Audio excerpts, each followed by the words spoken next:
السلام علیکم۔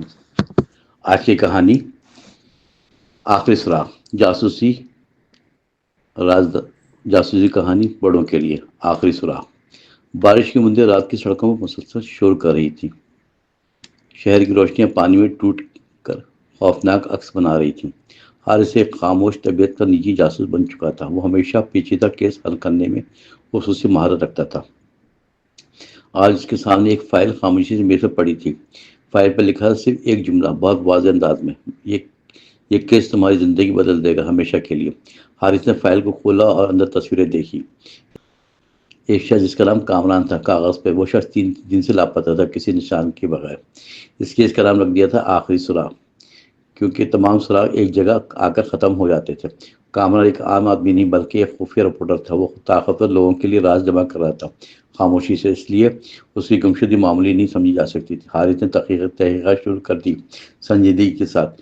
سب سے پہلے اس خالی فلیٹ میں گیا احتیاط سے۔ کمرے میں سب کچھ بکھرا ہوا تھا، عجیب ترتیب سے۔ میز پر کافی کا کپ آدھا بھرا ہوا تھا ابھی بھی، لیکن سب سے اہم چیز وہ خون کا چھوٹا دھبا تھا۔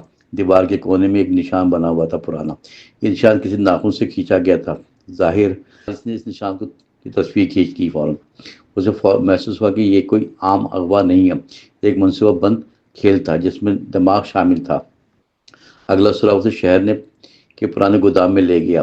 وہاں رات کو روشنی میں کبھی کبھار جلتی تھی۔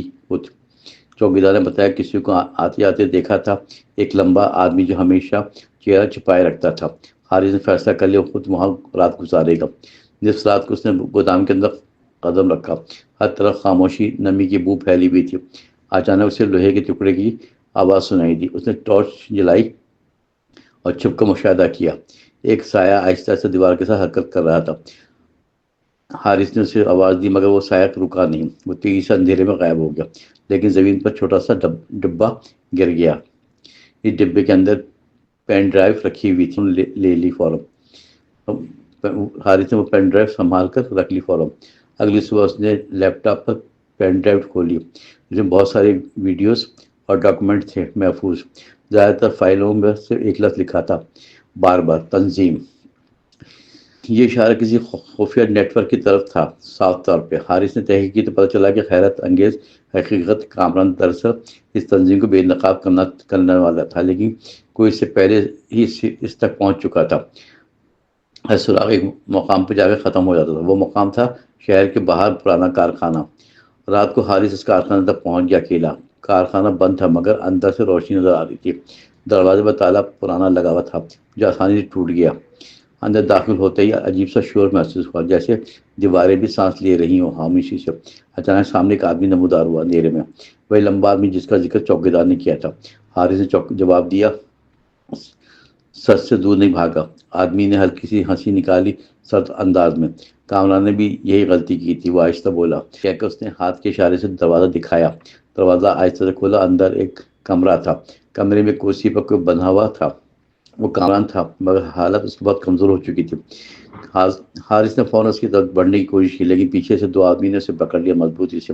لمبے آدمی نے قریب آ کے دھیمی آواز میں کہا، اصل سراغ تم ہو، ہم تمہیں آزمانا چاہتے تھے۔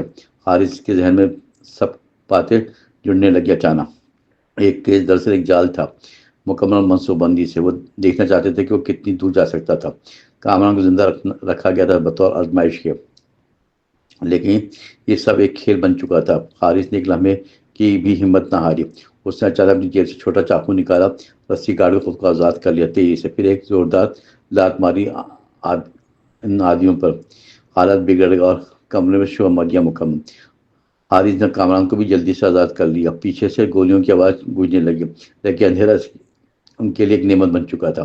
وہ کسی طرح جان بچانے میں کامیاب ہوئے۔ بالآخر وہ کارخانہ پیچھے رہ گیا مگر راز ابھی باقی تھا۔